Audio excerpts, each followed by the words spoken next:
Olá, estudante, tudo bem? Aqui quem fala é o professor Rodrigo Orgeda para dar início ao nosso primeiro Pocket Vídeo, que é um vídeo com orientações para que vocês consigam fazer a atividade de vivência da forma mais eficiente e produtiva possível. A gente sempre vai ter a mesma rotina aqui. Eu vou passar alguns highlights. Esses highlights significa que são pontos mais direcionados que vocês vão precisar para conceito, para conseguir resolver o exercício, conversar um pouquinho sobre, também falar da estratégia que foi adotada para que isso aconteça. Lembrando, e é sempre muito importante ressaltar isso, que essa é uma disciplina mais complexa, é uma disciplina mais densa. Ela é muito interessante, é engenharia na raiz mesmo. A gente vai conseguir trabalhar muitos assuntos, só que alguns deles precisa de muita prática. Então pode ser que durante o exercício você entenda algumas coisas quando eu resolva, né? Mas é muito importante que você leia o livro com muita atenção, que você repita os exercícios, que você consiga entender e quando você não entender alguma coisa, você pode entrar em contato com o professor mediador para tirar essas dúvidas. Bem, o objetivo principal dessa atividade de vivência é basicamente abrir um exercício. Significa o quê? Que vocês vão receber alguns comandos do que deve ser feito nesse momento.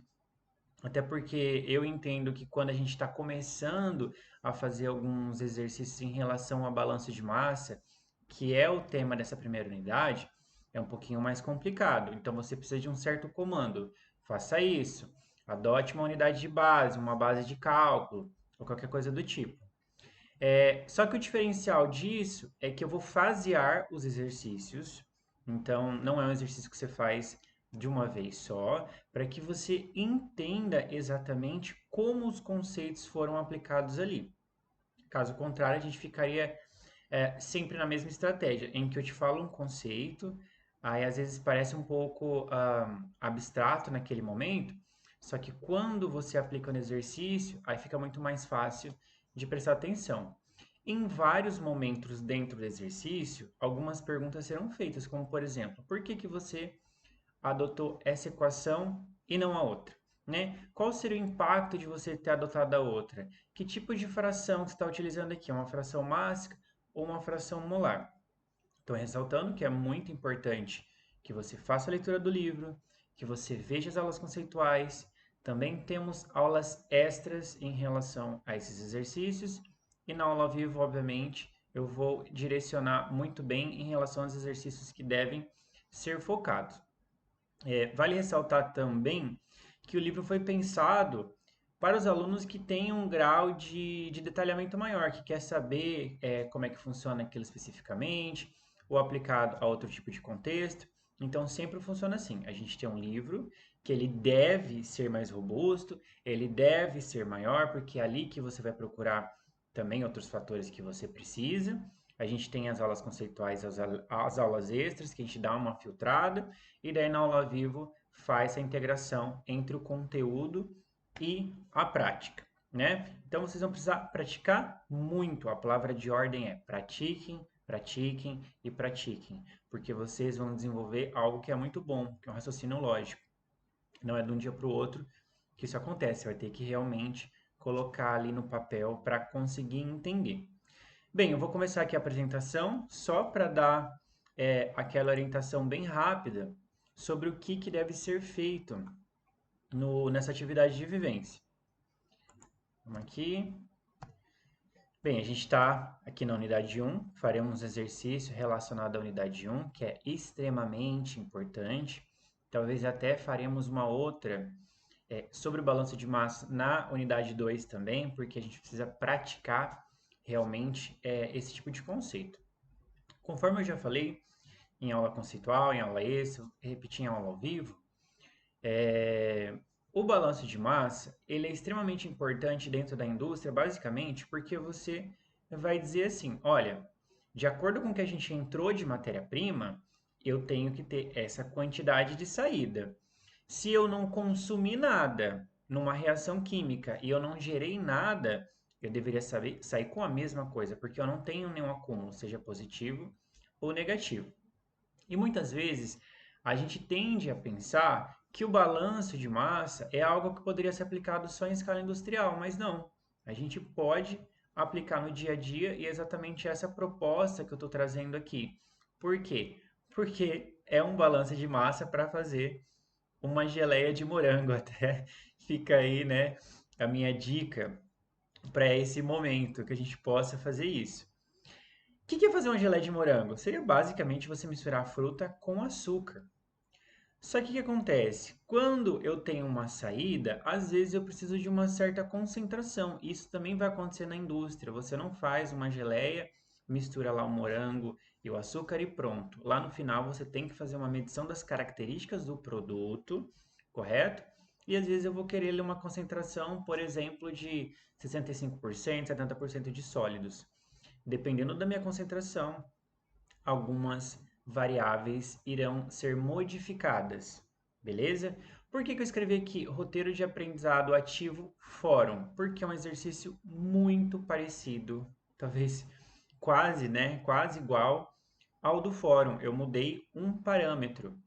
E é bom que você saiba que ao mudar um parâmetro, vários valores vão se alterar.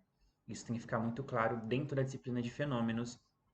Eu vou começar a chamar essa disciplina de fenômenos de transporte por Fenotran, que é o que a gente sempre conhece, sempre fala assim para facilitar. E Fenotran é basicamente isso mesmo.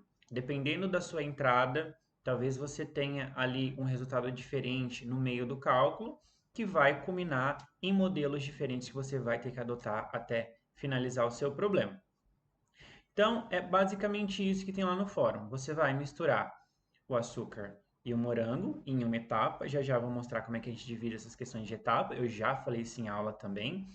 Então, mais uma vez, é primordial que você tenha lido o livro, feito os exercícios, visto as aulas conceituais, aula extra, para conseguir fazer isso daqui com maior sucesso. E por que que isso vai ser importante? Porque você vai colocar na prática, você vai se perguntar se você conseguiu realmente entender os conceitos. Fenotran é basicamente em relação a conceitos. Eu não indico em momento algum que você tente decorar um exercício. Você precisa entender como se faz. É basicamente se você tivesse ali numa indústria em que você precisa resolver um problema, né? E ao ter que resolver o problema, agora você sabe exatamente que tipo de ferramenta ou que tipo de estratégia você vai utilizar. Dois pontos que serão perguntados ali. Dois pontos não, a gente pode encarar isso como um ponto só. Eu vou perguntar no exercício basicamente a diferença entre fração mássica e fração molar. Então é importante que você relembre exatamente, né, que a gente tem a fração mássica ali onde você pega a massa de um componente e divide pelo total. Lembrando que quando, por exemplo, é porcentagem, você poderia falar 80%. Se é fração, isso vira 0,8. É algo que tem que ser bastante rápido na nossa mentalidade. E fração molar é quando você pega o número de mols de um dos componentes e divide pelos mols totais. Eu já falei também em outras oportunidades que a gente tende a pensar de início que nós trabalhamos só com dois componentes. Né? Imagina que você tem um fluxo lá, um fluxo de caldo, de cana, eu sempre falo isso. E ali você poderia dividir em apenas dois componentes. Poderia falar, olha, eu tenho 80% de água e 20% de sacarose, ou 20% de açúcar, que seja. O que acontece é que podem acontecer de ocorrer de ter mais de dois componentes. O que a gente sempre sabe é que a somatória de todos os componentes em uma mistura, em um fluxo, vai ter que ser igual a 1. Então, por exemplo, se você tem três componentes, você sabe qual que é a fração de um do componente A, você sabe qual que é a fração do componente B, com esse conceito aqui, sabendo que a somatória tem que ser igual a 1, você consegue tirar ali a fração mássica do componente C por essa diferença, né, que é o que está faltando. Então, muita atenção aqui, porque em algumas correntes ali do processo, eu falo qual que é a fração de um deles, eu não falo o outro. Mas você sabe que só tem dois componentes, a somatória dos dois tem que dar 1, se eu forneço um valor, o outro automaticamente é estimado. E aqui, fronteira do sistema. Eu vou dar uma dica também, além do fórum, claro. Então o exercício está lá, está resolvido, é um belo de um pontapé inicial para que você consiga desenvolver. E lembrando que o diferencial é que você vai ter a oportunidade de abrir o exercício. Ao abrir o exercício, você vai entender exatamente o conceito e quanto mais rápido você entende o conceito, menos você vai ter que praticar em outros exercícios. Porque a partir do momento que o conceito está apropriado, você consegue pegar um monte de problema e resolver, né? Você sabe como aplicar. Lá nesse exercício proposto, que é dessa atividade de vivência, a gente acaba podendo dividir dois processos que você tem, né? Você mistura o açúcar e a fruta, que é o morango. Então a gente fala ali como se fosse um processo de misturador. Poderia até colocar isso aqui como esse processo E1. Vou colocar um apontador a laser para a gente deixar mais claro. Então aqui você poderia falar que é o misturador. E aqui a gente fala que é o aquecedor, porque depois você precisa aquecer o açúcar com a açúcar não, a fruta, os sólidos da fruta, que é o morango, com a água para você concentrar, né? Então são processos diferentes. E o que é importante? É que você pode dividir esse processo em algumas fronteiras. Você fala assim, olha, eu vou analisar só esse primeiro processo, então eu tenho as entradas aqui e uma saída desse processo. Isso aqui é só um fluxograma, um diagrama de processo generalizado, ok? Você pode analisar só o segundo processo, o sistema do segundo processo, ou você pode analisar o processo como um todo. Você pode fazer balanços materiais de um processo como um todo. Você pergunta, professor, qual que eu devo usar? Isso é você que deve saber. Depende muito do que ele quer calcular. Então, se eu quero calcular, por exemplo, o P1, eu poderia fazer aqui um balanço do sistema global, né? Porque eu tenho aqui a entrada F1 e F2, que seria igual às duas saídas, P1 e P2, como eu poderia também fazer um balanço desse sistema 2, em que eu tenho a entrada W e uma saída P1 e P2. Então, depende muito do que o exercício vai pedir, o que você quer encontrar, né? E quais alternativas, quais ferramentas você vai utilizar para conseguir encontrar esses valores intermediários. Esse exemplo 7 é um exemplo que foi resolvido, se não me engano, na aula extra, e estou trazendo ele só para que você também tenha uma base de referência para conseguir adotar uma base de cálculo. Eu já falei quando a gente utiliza uma base de cálculo. Nós utilizamos uma base de cálculo quando você quer saber uma relação entre duas correntes. Por exemplo, aqui nesse exercício, ele quer saber a razão das correntes R e P. Significa o quê? Que se eu adoto uma base de cálculo de 100 kg aqui por hora em F, eu vou ter um valor de R e um valor de P. Se eu adoto 200 kg por hora, eu vou ter um valor maior de R e um valor maior de P.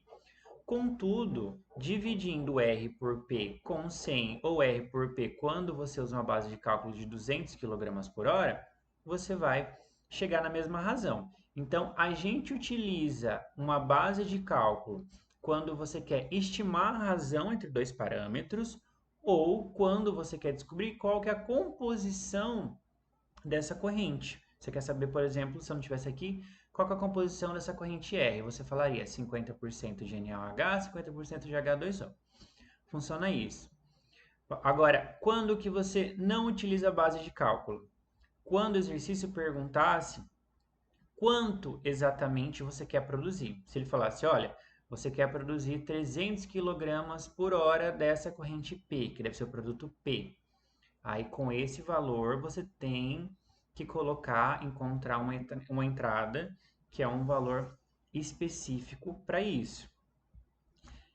Bem, as minhas dicas são essa. Espero que tenha ficado um pouquinho mais claro o direcionamento.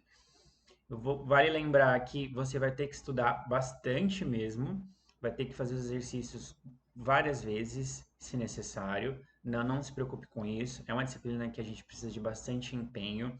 É uma disciplina que a gente vai ter que usar muitos conceitos de outras disciplinas de base, então em vários momentos você me vê falando de química, de física, de geometria analítica, álgebra linear. É normal, a engenharia funciona para isso mesmo. Foi por isso que a gente teve a disciplina de base para conseguir fazer essas específicas. E eu encorajo muito vocês a participarem de verdade da atividade de vivência, porque é uma grande oportunidade para que você entenda exatamente o conceito sendo aplicado dentro de uma abertura de um exercício. Normalmente a gente não faz isso, né? A gente pega o exercício e resolve lá do começo ao fim. Mas agora eu faziei o exercício, dividi ele em algumas etapas para que você possa parar, respirar e refletir sobre cada etapa e até se indagar. Por que eu usei tal balanço por componente e não usei outro? Por que é mais fácil utilizar um balanço por componente quando eu tenho um dos componentes zerados e não outro? Tá? Então aproveitem para se questionar bastante, para tentar entender o conceito e também aí se integrar e trocar experiência com os outros alunos. Bem, qualquer dúvida, estamos aqui para ajudá-los. Se empenhem bastante, estudem bastante e é o início aí de uma grande disciplina que vocês vão aprender muito. Essa é a contrapartida positiva dessa disciplina. Vocês vão se sentir extremamente engenheiros nela, que a gente vai falar de assuntos bastante variados, mas muito aplicados dentro da indústria de engenharia. Beleza, pessoal? Bem, eu fico por aqui e a gente se vê na próxima oportunidade. Até lá!